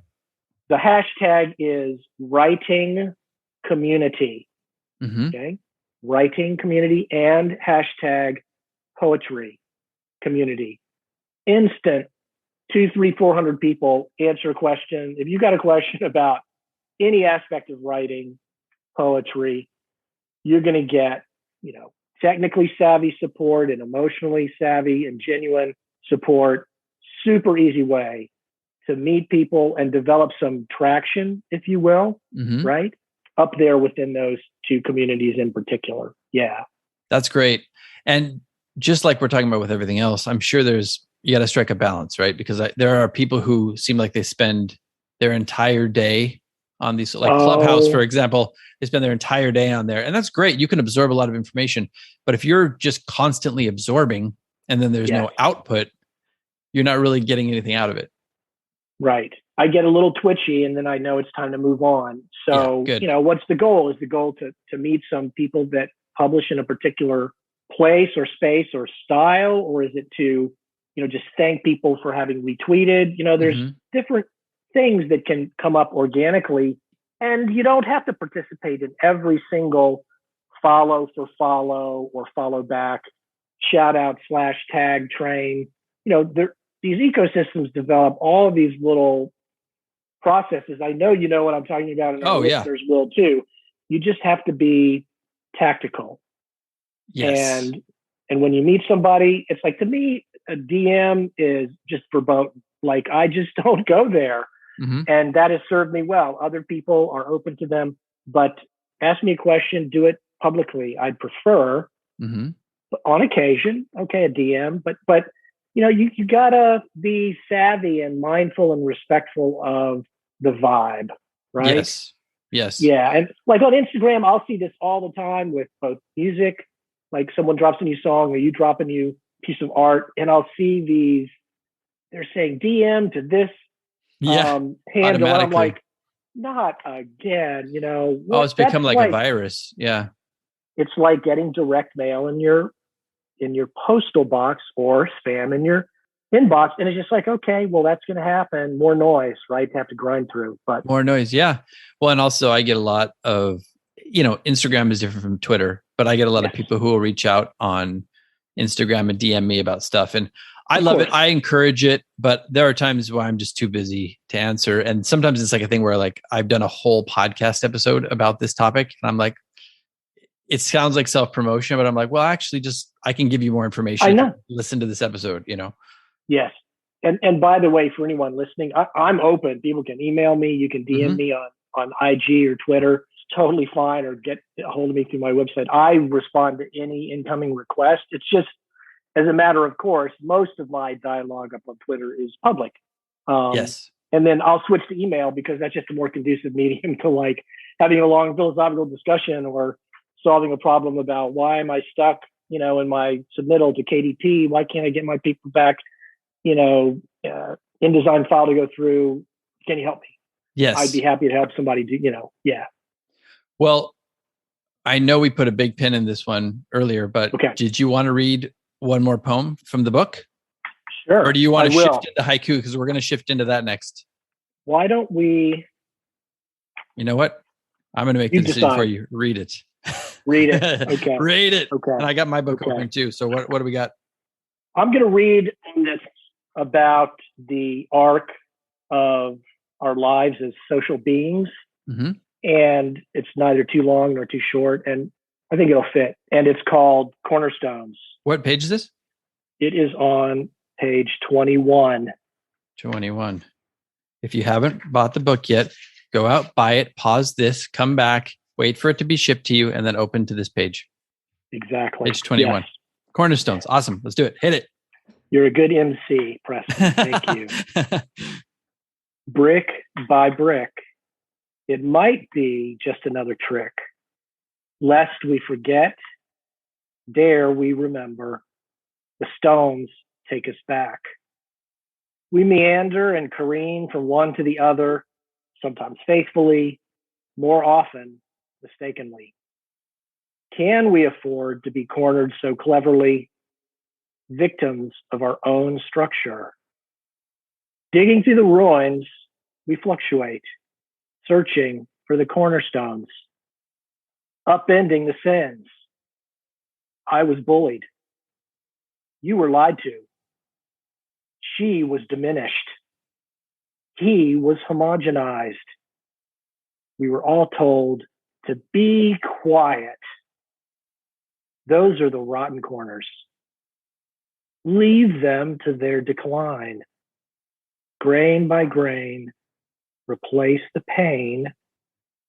Tie in to the emergent picture, the lattice work of new and vibrant anchors. I love it. That's great. What a great piece. Thank you, Preston. Hopeful. There's some metacognition in there. There's a little bit of self-help embedded into there. I love this. This is beautiful. What does this one mean to you specifically? Or maybe it means a lot of things to you. Cornerstone, I think, has a particular meaning. If you're writing a script, a screenplay, it becomes a focal point for a character's backstory. That's how I've heard it used. And I heard that in a discussion by some showrunners, and I thought, yeah, man, I've got some cornerstones. I'm going to go digging around and sort this out. And I had been thinking a lot about this. I just have this theory. I have no proof, but it's my own theory that we are homogenized when we're kids. You got 25, 35 kids in the first grade class, and the teacher's pulling his or her hair out. You know, there's got to be some order to the chaos and all that unbridled creativity. And I just don't think that one-to-many is the right model for teaching kids. But it's too late because I got inculcated and I'm pissed off about it. Yeah. And that comes through in this poem, right? It's like we've all been diminished, right? Even with the best of intentions. I mean, I love my first grade teacher, but I think some part of my tape loops got developed by, you can't be so exuberant. You got to chill, man. You got to sit still. So I guess this happens with families too, though, right? Parents do the same thing. And it happens in our adult lives too, right? Sometimes exuberance gets people go like, dude, like, why? You know, why are you so excited about this? and I think that it's this arc of being told to be quiet. No, man, don't tell me to be quiet. You know, give me the megaphone. I've got something to say. Now, I'm not going to always be in your face, but right now I want you to listen to me. Right. It's about being heard. Yes. And being heard means not just speaking, but the recipient listening. Like you and I are listening to each other. I'm not just talking on you or over you and waiting for our time to speak. Life is a collaboration of not homogenizing people or painting them into a particular political ecosystem, and so on and so forth. So for me, this is, again, one of my favorites because I feel pretty passionate that we do benefit from digging through our own cornerstones. And what really makes sense for me is being creative and musical and poetic and philosophical and mentoring other people if they're interested and talking to other people about this stuff in the process. Man, that's the new lattice work. Yeah. Right? Yeah. Right. I think. I love the whole thing about what you're talking about, active listening too. I think that is one of the biggest gifts you can give to another human being is actually listening to them. Like sitting there, shutting the fuck up, paying attention, you know what I mean? Really trying to, and that goes into empathy too. If you can't have empathy without listening, right? So true. Yeah. And I think it's an acquired skill, active listening. Oh yeah.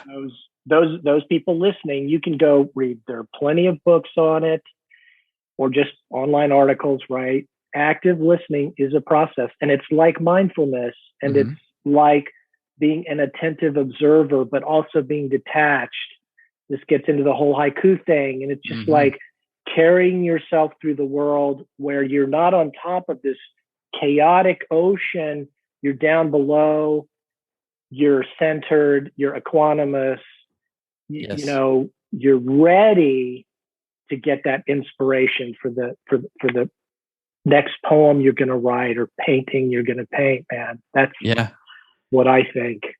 Discovering stillness for me was very Okay. important in my evolution as an artist and as a writer. Being able Okay. to quiet the thoughts, meditating, you're talking about mindfulness, having that space, being able to sit in a room by yourself, with your thoughts and not go crazy. I know, sure, art can be about exercising all those demons and all those thoughts, not exercising, but exorcising, Yeah, I know. Mm-hmm. And that's great. But if you can't be with yourself and kind of organize those thoughts into some sort of cohesive structure that you can get out, then it's just madness. So I think it's really important to be able to find that stillness within yourself. That's why I'm always recommending meditation. Okay. And I think that is a segue to haiku, because I know you said you use that as a way of finding mindfulness. You said listening to haiku. Can you take us through that a little bit? Well, what I do, and this is something I picked up. And Lee, I'm sorry. Let me just stop you for 1 second. Just for some people out there, maybe people don't know exactly what a haiku is, or they knew and they forgot. Can you explain what a haiku is first? Of course. So I think there's a false idea about haiku being a 3-line poem that must be comprised of 5 syllables in line 1, 7 syllables in 2, and 5 in 3. Mm-hmm. There is some of that still happening today, and it's cool. It's fine. It came about because of a bit of a misunderstanding about Japanese phonics mapping onto English phonics. So you feel free to do 5-7-5 if you want, folks. But modern haiku today is flourishing in don't count your syllables. 3 short lines. I like to think of a haiku, and there's 2 types. One would be nature-centric, so that the focus is on a natural phenomenon, something happening in nature in a specific moment. Mm-hmm. And another type called senryu is human condition in a specific moment. Mm-hmm. It doesn't have to be nature. It can even be a little humor, okay? But those 2 things, there's a chiminess, a temple bell ringing quality to a read or a spoken haiku. Mm-hmm. And it should put you into a mind state where you can see and experience what the poet was experiencing and add your own personal experiences to that moment. So it's very moment-centered, still, open, and observant form of poetry. Oh, that's awesome. Ties in with what we were talking about, being present. It's almost like the most present form of poetry. Right. And so when I wrote my book, I consciously chose not to read other poets' work while I was working on my manuscript. And now that it's out, I've been digging deep dives into Frost and Elizabeth Bishop and T.S. Eliot. And I guess my point being, that's a different style of poetry. But I will read haiku just in order to get my writing time centered and started. Mm-hmm.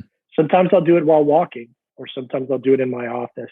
Just open a journal that I bought or look online, just read a couple of dozen haiku, and I found it to be very effective. Oh, that's nice. And I may then write, not haiku, I might. Yeah. But try it. There's a lot of good haiku out there.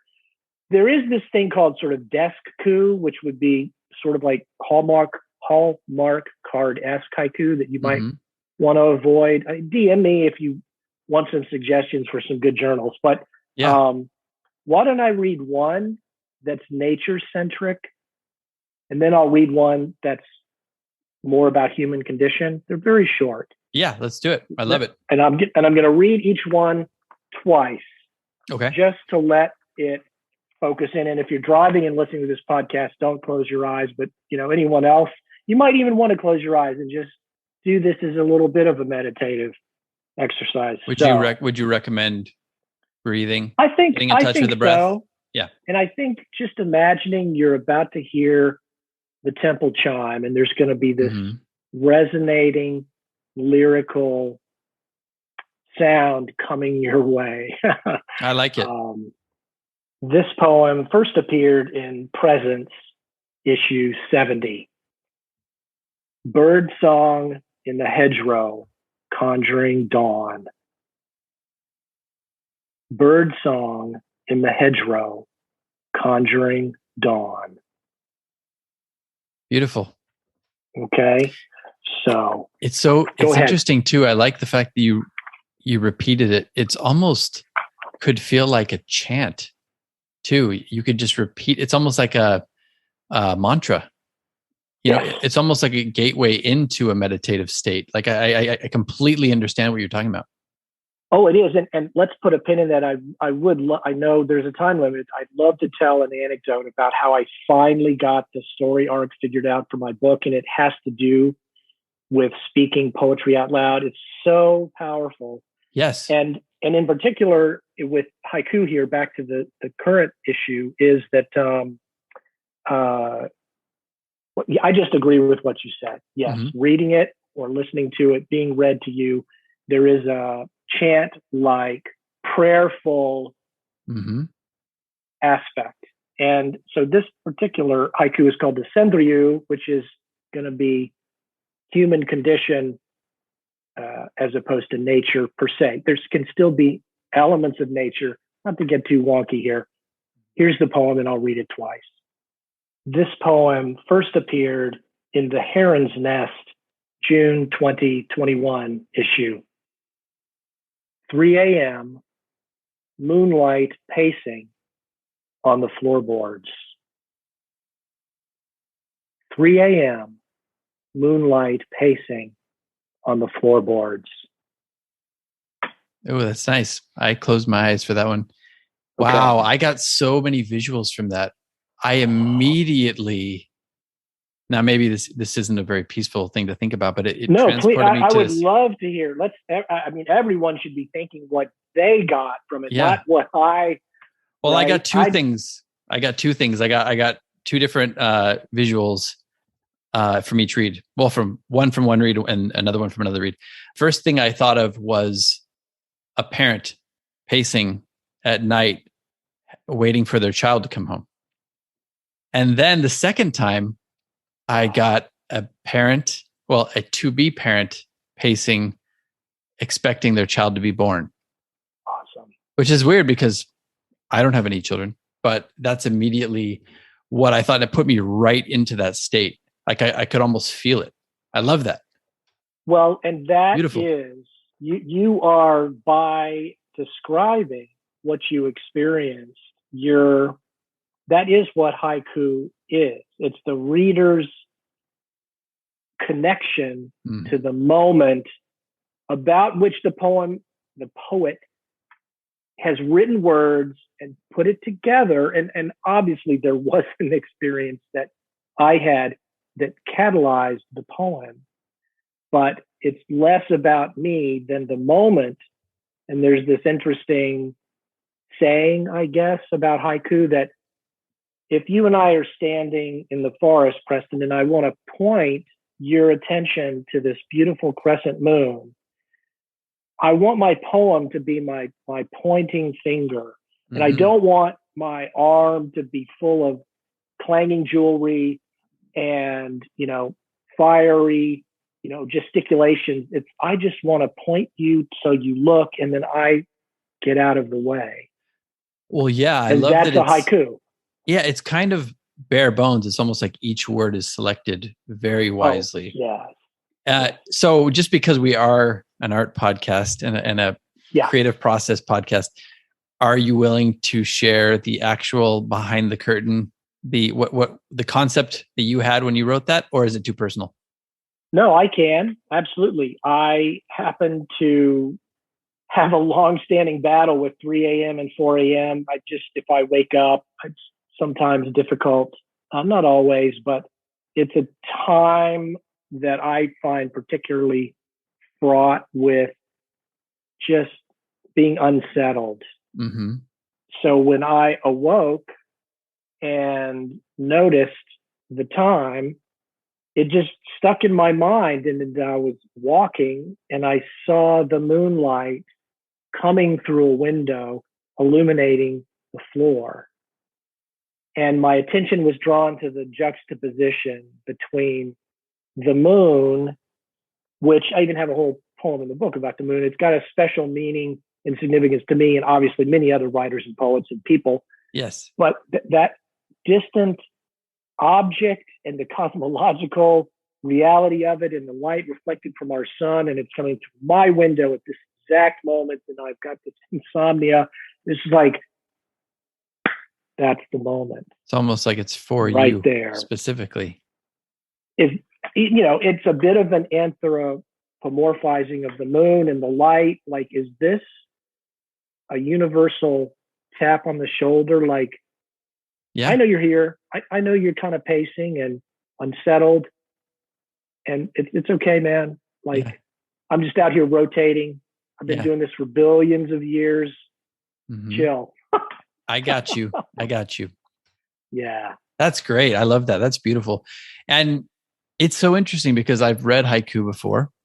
I think in school, I even wrote some. I never wrote any on my own, but I have a completely different understanding of it now. So thank you for that. Okay. And You're it's welcome. very interesting. It's almost like a great exercise for any type of creative. If you want to just fast track to the creative mindset, you could just use that to kind of quiet the noise, Yes.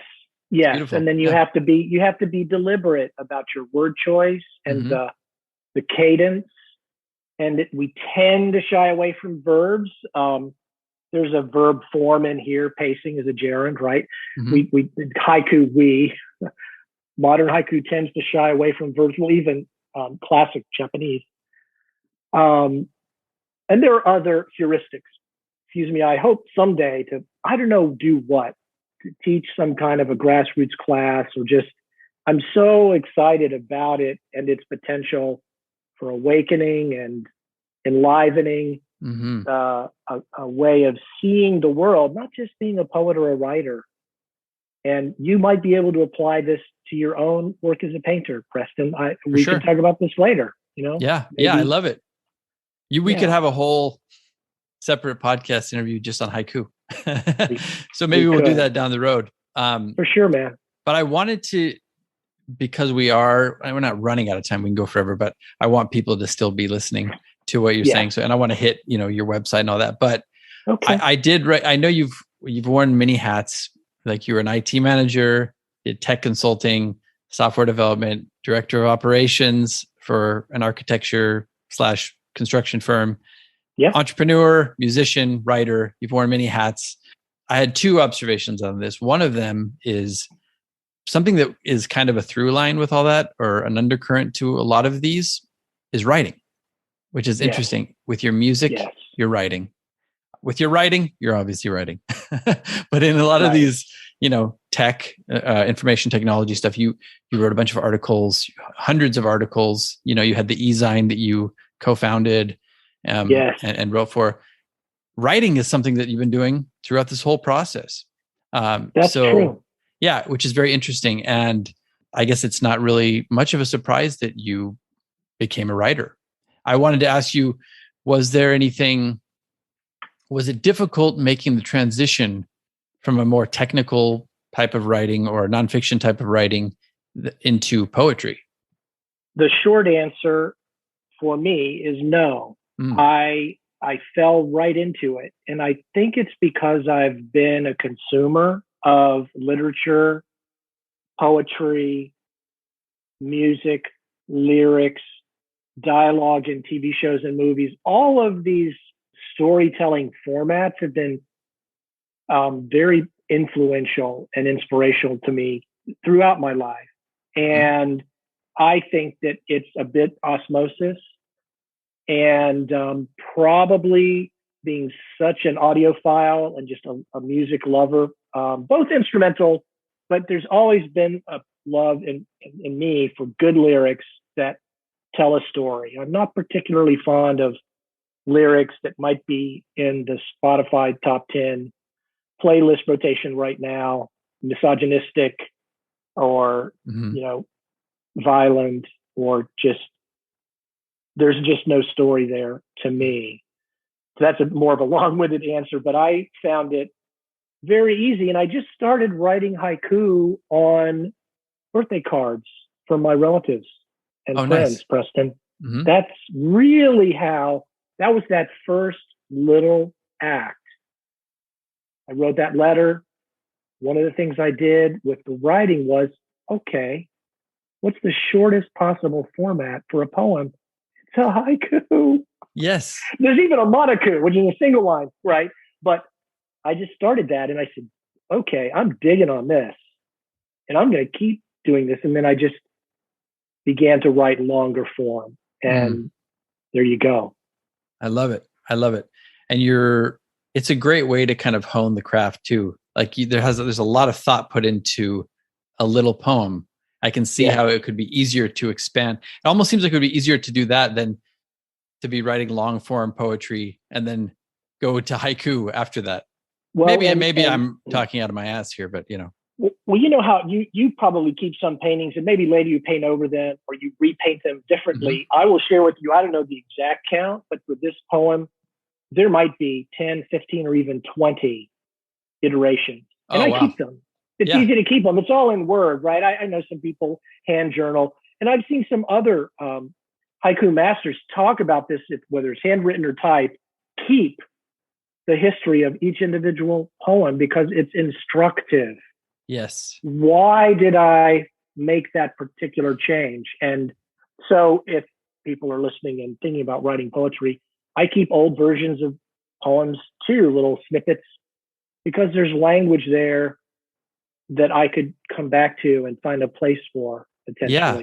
But this was not the way it first appeared when I first wrote it. And some editors will also, because haiku is so short, it's not that often, but will occasionally make a suggestion. And I always say, yeah, okay, you're the editor for sure. And so I hope that's not too long-winded an answer to your question. No, it's great. And I think it resonates with me because as a painter, I've gone back and looked at a lot of my old stuff that sometimes you're always like, as human beings, we're always looking towards the future.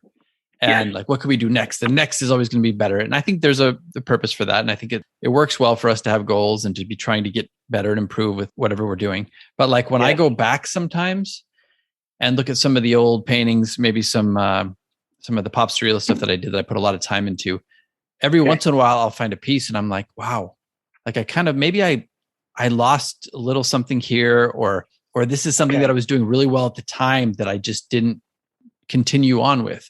And then the same thing with abstract pieces. So I think it's important to go back and revisit stuff. And I think that's cool that you save these different iterations, because sometimes you can find a version that maybe sparks some sort of new form of creativity or a new direction with your writing, or just a new theme that you can, follow down a path. Absolutely. And I've had some poems that I've resurrected after over a year and just come back and like, oh, I get it. And it's been one of my favorites. Whereas I had set it aside, it's just maybe dead or hibernated. Mm-hmm. So a key piece of advice to anyone doing something creatively where it's an iterative process, keep your iterations. I think that's important and can be very instructive and a way to re-inspire yourself. That's my take on it. I completely agree. So I think I'm going to go to some of these rapid fire questions because I'm not going to hit you with every one of them, but do you have any specific daily routines that work for you as a writer or as a human being, either way?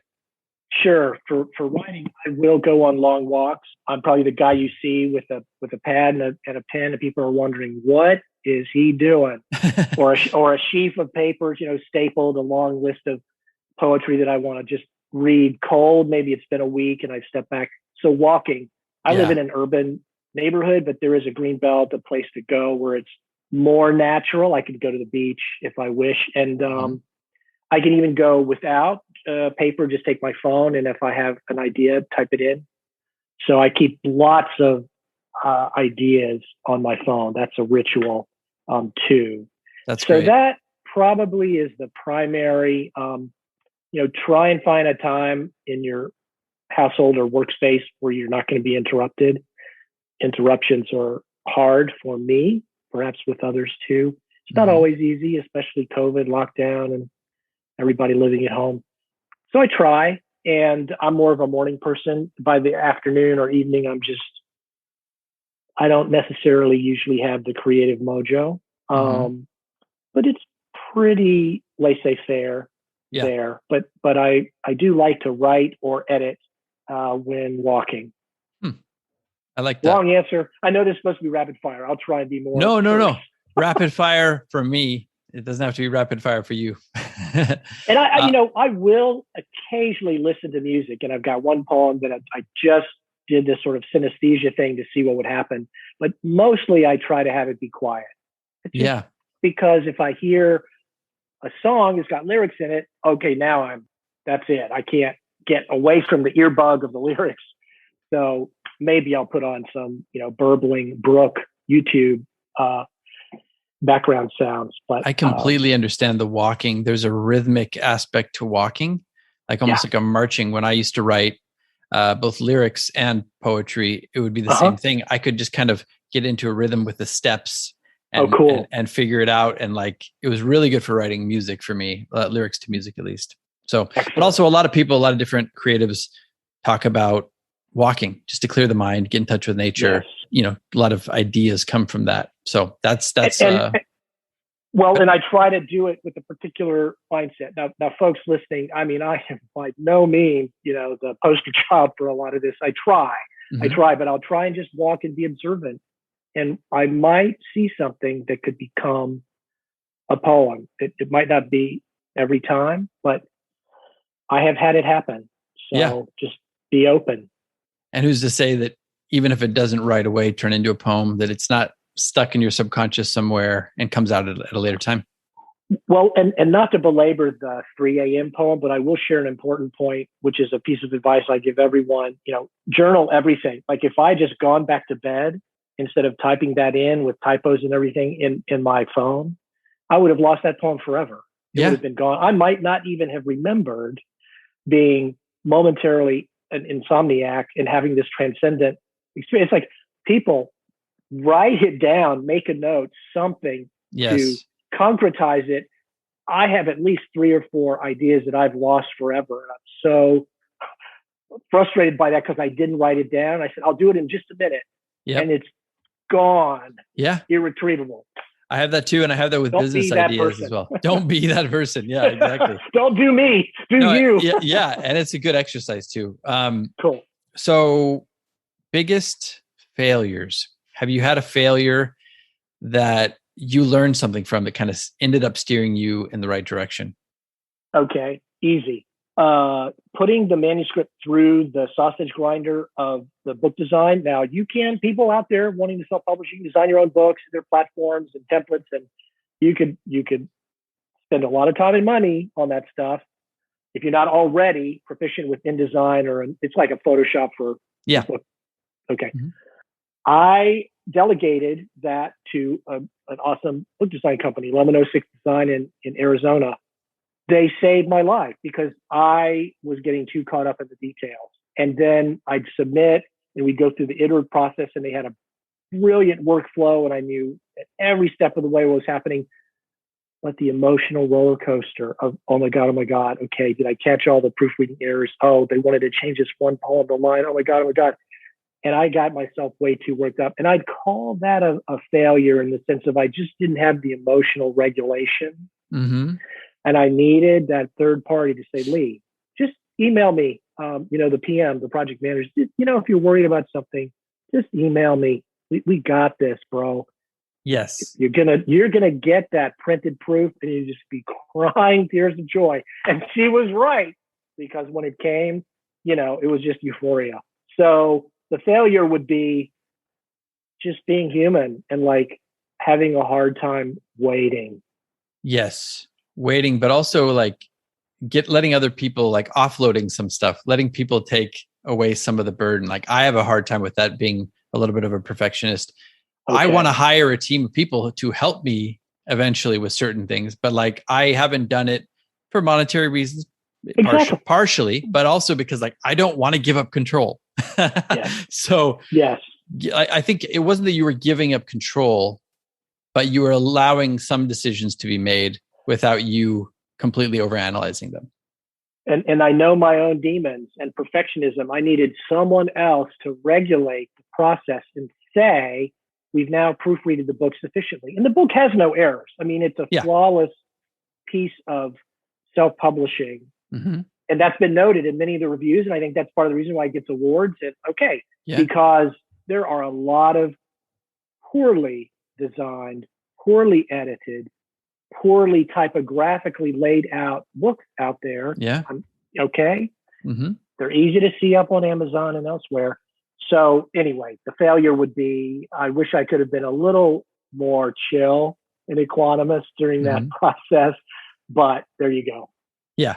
But then you wouldn't be you, and you would have put out the book that you did too. So, but you learned from the process, and I learned. Yeah. That's great. So let's do one more. Advice to young Lee. And I want to first say, this reminded me because we skipped over a little bit. We could do a round two at some point if we wanted to. But I did want to say that Lee also has a great blog on his website, leehudspeth.com. And there is we did one interview together on that, which I'm very proud of. And that was fun. That was so much fun. That was a lot of fun. But there is also a blog post that you did, which I really highly recommend to people. And it's my advice for aspiring writers. And asking you advice to your younger self sparked that. So I just wanted to make sure that was out there for people. If anybody's an aspiring writer or wants some tips, go to Lee's blog and read that blog post. Okay. Well, thank you. And so what would I say to my younger self? And this can be life advice or writing advice, whatever you want. Yeah. It's the long game. Mm-hmm. I was often so caught up in, am I in the right, my friends, am I in the right tribe, and trying so hard to conform. And, hey man, let your freak flag fly, Yes. Like that's what I would, and you're going to make it, and you're going to, what's the Pink Floyd lyric? Shine on, you crazy diamond. Mm-hmm. Hell yeah, man. Just go for it. And perhaps to be less hesitant sometimes to do that, taking that step and going for it. That's in a nutshell. Yeah. That's great. Yeah, that's great advice. I love it. Well, where can people, I know you just said this, but where can people find you online, both your website and social media? Sure. So leehudspeth.com. It's all up there. It's easy peasy to email me or sign up for my newsletter. It's free. I don't spam people. You can unsubscribe if you want to. You can find me on Twitter at Lee Huds, or just look me up. HUDS, right? Yeah, HUDS. There was already one with my full name. On Instagram, I'm at Hudspeth Lee, and I'm always open to communicating with people. So for sure, feel free to reach out. Yeah. And I know you can read a lot of your haikus on many different journals that you've been in. Did you want to have a couple of those, or I can run through the list right now, or if you want to just highlight a couple that people can check out. Oh, the journals. So it would be sure. I'll just go through Cold Moon Journal. All of these I just have the highest respect for, and you'll find them quickly, and you'll just be reading excellent haiku right away. Poetry P Journal. She has a podcast too. That's PEA, right? Yes. Yeah. Poetry and then PEA Journal. The Heron's Nest, Akitsu Quarterly, AKITSU. Failed Haiku, which is Sindryu in a way, is it's not about nature, it's about people. So the joke is failed haiku. I like that. Presence, Fireflies, Light, Haiku Journal. Just that's what his name is, Haiku Journal, and Stardust Haiku. Those are the journals that I've been honored to be a contributor to thus far. That's awesome. And I read them and I learn so much from other poets and their work. So, and there's all kinds of resources, folks. Any of these journals will have a resources page, or you can just email the editors it's a community that really welcomes and embraces people new to the form, emerging, masterclass, whatever. There's no one is turned away. All are welcome. Oh, awesome. I love it. And congratulations on being included in so many of these. I know you got some coming up. Thank you. What are you working on right now? What do we got to expect from you?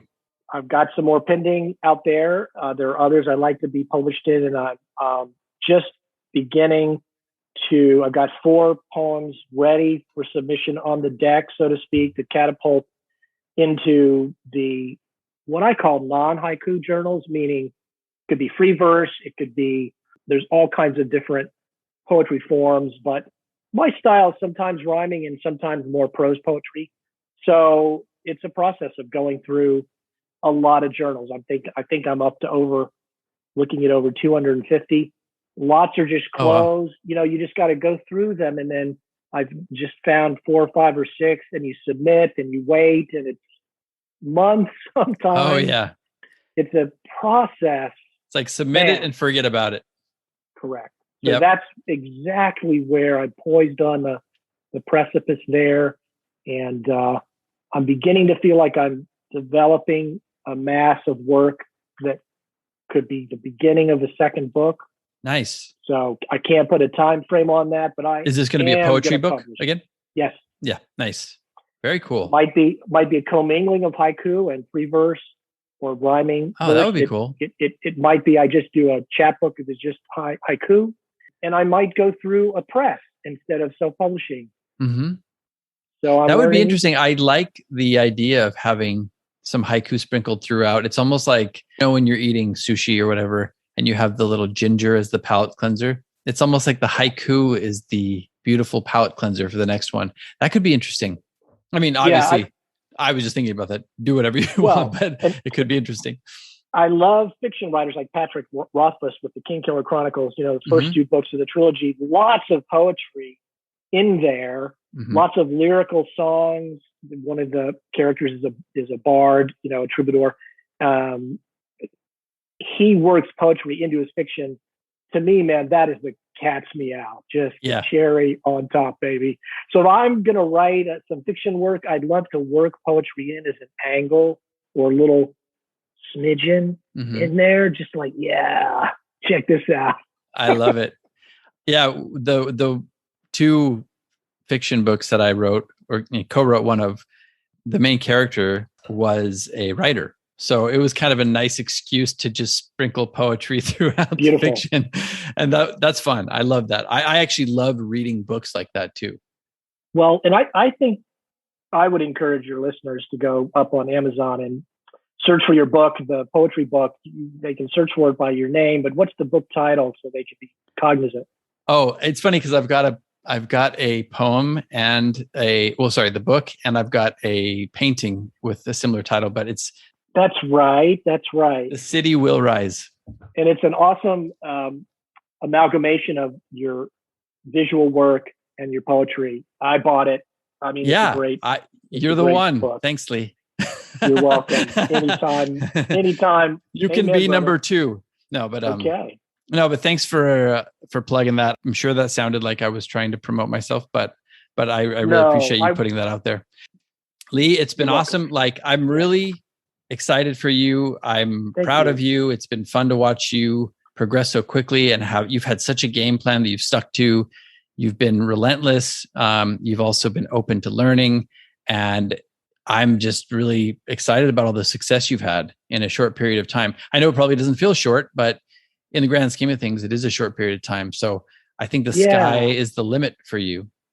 Well, thank you. And I do want your listeners to know, I listen to your podcast regularly, and, you and I have a similar, we're kindred spirits in the things that interest us about the process, and just being open to new experiences. And I guess that would be my advice to people out there. Let your creative self emerge and just take it one action at a time and just watch what happens. It's going to be amazing. You'll be energized and inspired by your own growth. I think yes, I completely agree. Thank you so much for sharing everything, for reading, and for coming on the podcast. And I know we'll probably do this again down the road. It's been an honor to be here, Preston. Thanks for the invitation. Loved it. Great time. You bet. Stick around, but we're going to sign off for now. Thanks for listening, everybody. This has been the Living Artist Podcast. Thank you so much for listening. I just want you to know that I appreciate you being here, and I'm grateful to be in your ears. Your art and creative life on this planet is meaningful, so thank you for sharing it with me. If you like this podcast, whatever platform you're listening to it on, please subscribe and share it with your friends. You can also leave me a positive review to show your support. This helps me to reach more people with the algorithmic magic and keep the show going strong. If you want to see more of what I do and check out the art that I create, you can visit my website at www.pmsartwork.com or follow me on social media everywhere at PMS Artwork. That's it for now. See you back here next time.